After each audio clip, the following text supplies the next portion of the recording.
Hi everyone. Happy Wednesday, aka Happy Hump Day. Do you ever wonder why they call it Hump Day on Wednesday? Do they just assume that everyone works Monday through Friday? I know a lot of people don't. So I guess they believe everyone works Monday through Friday and you get over the hump in the middle of the week. But I know some people that start their week on a Saturday or a Sunday, or Wednesday isn't the hump day. Maybe that's how it started. Maybe people just worked Monday through Friday. I believe that's so, because back in the day, probably before, when I would say back in the day, mothers stayed home with the children, fathers went out to work. On the weekends, maybe they went to family for dinner, or had family over, or went out with their family, their immediate family.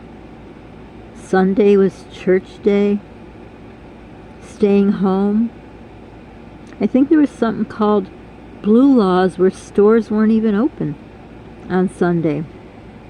So Sunday also could have been a day where people got together with family, maybe even went out of town, or who knows.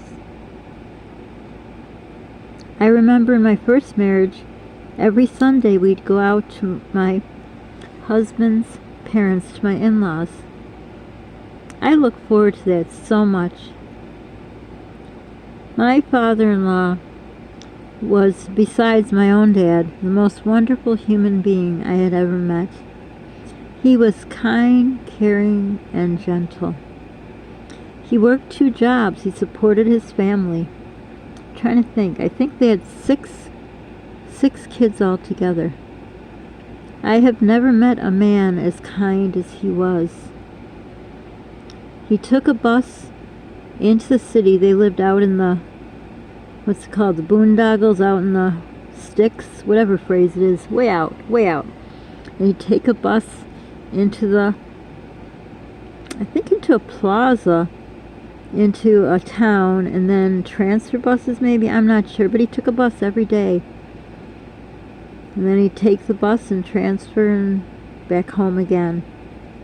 Every day. Then he'd have dinner with the family, and then he'd give music lessons. And I believe he could play a lot of instruments. And what was he to me besides my father-in-law? He was just this wonderful, kind man. Let me back up a little. My dad was very tall, 6'4", I believe. My husband's father was very short. Shorter than my husband, my first husband. I think my first husband was 5'10" maybe, and his father was shorter than him. So the kids used to always call. There was Big Grandpa, my dad, and Little Grandpa was my husband's dad. And I don't know how it started. I have no idea, but it did. And it was, it just warms my heart because they're both gone. Just some memories in my mind's eye. But it was just so cute when the kids would say Big Grandpa, Little Grandpa. It just, those wonderful memories. And I remember going over to their house and bringing, the first baby and the next baby, and on and on and on. And I was a second wife. I'm always a second wife. I can do a whole probably year about vlogs being the second wife. Don't do it. But anyhow, you could tell, and plus my first husband was a lot older than me, and his siblings were close to his age, so, it was, he got this young wife, and, whatever.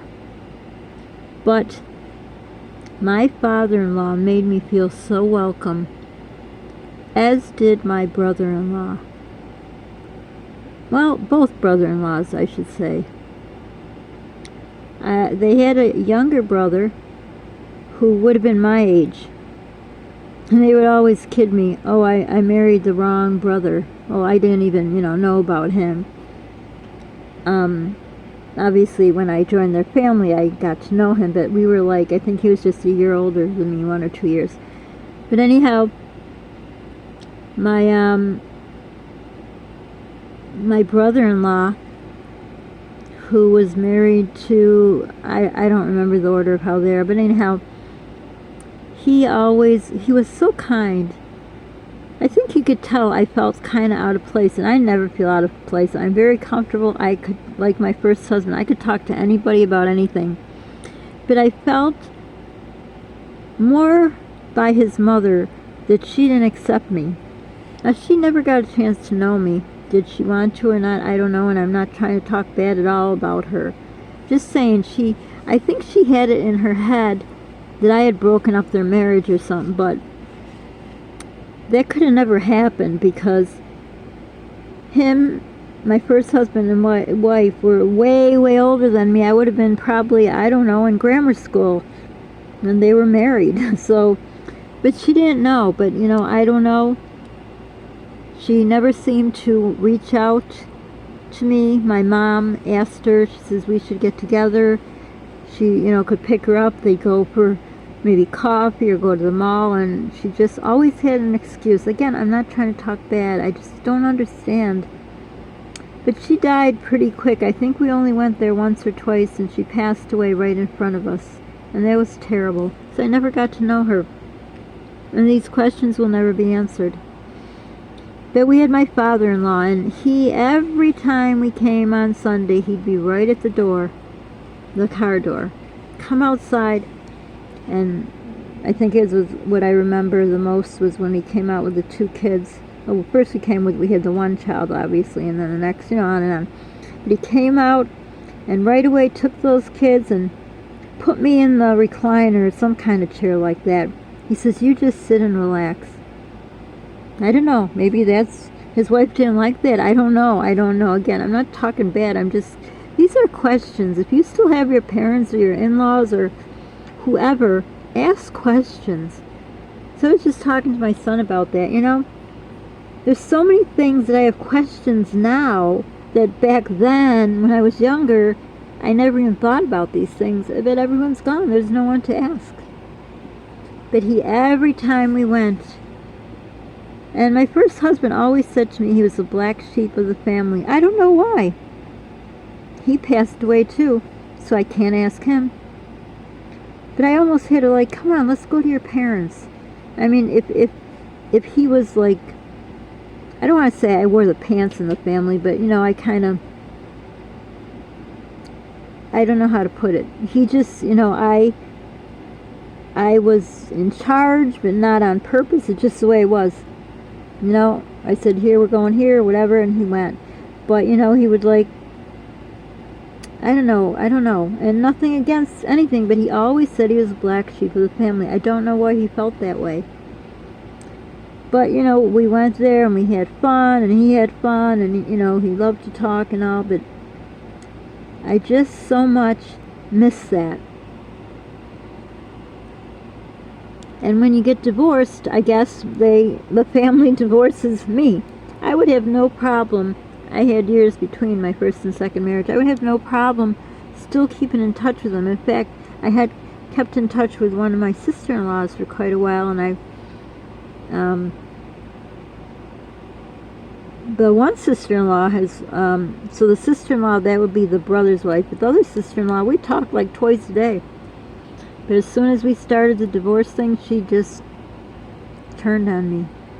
I don't know why. We were such good friends. We went to their house. They taught me how to play euchre. We went there and played euchre and card games, and we went and visited, and the stories I can tell. So much fun, and I miss all that. I don't know why things are that way, because like I said, I would have no problem to go out there. But, there's more of them than me. And my brother-in-law, the one married to the sister, he passed away, I want to say, in the last couple of years. And I really wanted to go to the funeral, but, I figured I can't just show up, I haven't been around them. So I called a sister, my ex-sister-in-law, Well, I won't say what was said to me, but it really hurt. I was, giving my condolences and said, would love to go to the funeral, but, I don't know if I would be accepted. You're going through a hard time, and that's it. But it just wasn't the conversation I expected. And I would have loved to have gone to his funeral because he was so kind to me. I mean, everyone was in their family. But just, he went the extra mile. And then my brother-in-law, who was a brother of my first husband, he worked at a place where they made meat, or he was a truck driver for the place. I don't quite remember it. He would stop by my house several times a week. He'd come over and he'd always bring over either Canadian bacon or some kind of lunch meat, or I don't know. He was always trying to fatten me up. So that was my first husband's brother. Oh, Sandy, I'm going to fatten you up one way or another. And I would always, try to give him money, and he wouldn't take it. He says, no, just bake me some chocolate chip cookies. So I gave my mom, he gave so much Canadian bacon, she loved it. She said, oh, tell him, I'll give you the money. So, I said, my mom is going to give the money. Of course, I would pay for her. I wouldn't make her pay. And can you get her some? No, I'll just bring some extra. What a kind man. What a kind man. And he came and he says, I'm going to fatten you up. I was so thin. So, I'm thin. I'm still thin. I got thinner now again with everything that's going on in my life. But always was here, and we would sit and talk. And then he said, why don't you put any walnuts in those chocolate chip cookies? And I said, well, they're kind of expensive, because this was when we were first married. We had moved out to Arizona. Then we came back. And my first husband, so I'm talking about my first husband so I don't have to keep referring to him as my first husband. He had just started a job and wasn't making much, so, he came over with a 5-pound bag of walnuts. He says, I want to see walnuts in those chocolate chip cookies. And he brought me over the chocolate chips. And I'm like, stop. I felt so bad. But, we had good conversation. And it was just, I felt so blessed because I grew up alone with nobody. I was a latchkey kid. And those are the memories I just remember the most.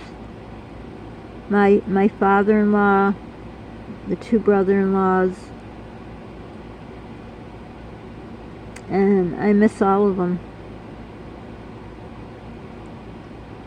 And I will continue this story, part 2, where I talk more about my first father-in-law, because he was such a kind man, a man who did stuff in his church. I think he played the organ. I can't remember now, but there's so many things that I don't know, and I don't know how to know, because it's like once we divorced, they divorced me from them. I don't know why, but I don't know. It's too bad, because that's why I say, if you're the second wife, don't do it. Just don't do it. Because to me, everyone should be together as part of the family. But whatever happens, and you're the second wife, they're going to blame you. Mark my words. So don't do it. Live with them, have kids with them, but don't become a second wife. Maybe that will be the title of my story. Anyhow, I hope you enjoyed the story. I don't know how we got to that story from Hump Day. I have no idea. But I just started talking, and where it led me, it led me. So I hope you enjoyed the story. If you have any to share with me, how, if you were married, are married, in-laws, they always have the stories about the in-laws or the outlaws or whatever. But I wanted to share that with you. Because, sometimes you don't realize how much you miss someone when they're there, or how much you'll miss them. I think I was lucky in a way that when my one son had cancer, all of a sudden it's like something snapped in my head that I listened to every last word, syllable my children said to me. Because, when you're at home and kids come home and you're busy making dinner, and you got a lot of kids, it's like everything goes into one.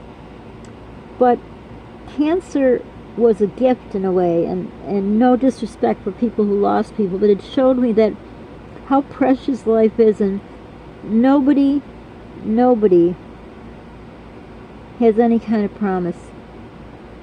All we have is now.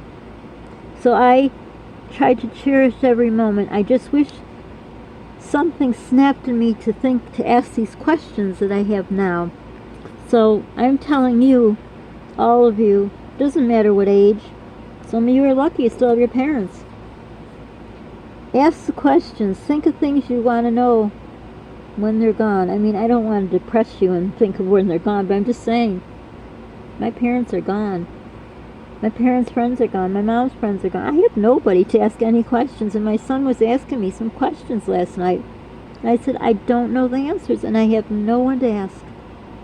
So we went from hump day to my first marriage, and what a great family I married into, until we divorced, they divorced me, and ask the questions now, but make memories and drink water because it's hot as heck. Gatorade too. So for now, don't forget to subscribe. I only need 56 more subscribers to get to 1,000. Please help us. I say us, my son and I. I want to monetize the channel. I have over 2,000 videos. If I could monetize the channel and everyone can go through my videos, then we can stand on our own 2 feet and not have to always, well, not my son. He doesn't have to worry about anything. I don't. He has a good life, and he knows it, and he has it, and he doesn't know anything what's going on between his father and me. Well, nothing's going on, but you know what I mean. But I'd like to be able to pull some of my own weight so I could get central air, so I could feel like a human being because of this illness I have. I'd like to not just, I'm not even going to go into it. I said I'm not going to talk about him and make myself sick. But anyhow, please share our channel so we can monetize the channel. Subscribe, like, hit the notification bell. Be kind to people. You don't know what they're going through. Again, ask questions that you may want to know, or you want to know right now. Pay it forward if you can. Be the reason someone smiles today. Thank you for listening. I hope something touched your heart. Hugs to all of you. This may be your first hug, only hug. You need 5 hugs a day, so this is your first hug if you haven't got one. If you have, you're ahead of the game.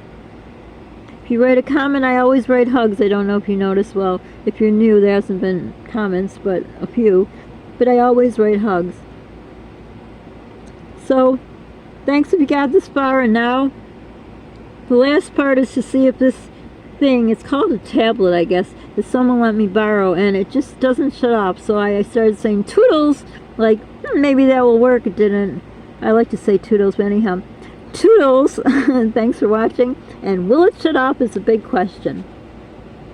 Well, no, I don't know what I'm doing wrong. And say toodles again. I'll give you an extra hug. Hugs to all of you. 2 hugs. Only 3 more to get you through the day. Everyone needs 5 hugs a day. So for now, let's see if this thing will turn off so I could load it for you guys. Bye for now. Thanks for watching. We appreciate it. And if you can please share GoFundMe too, we'd appreciate that very much, or if you could give any money toward it. But for now, okay, cross your fingers. Is it going to shut off so I could load it? Let's hope.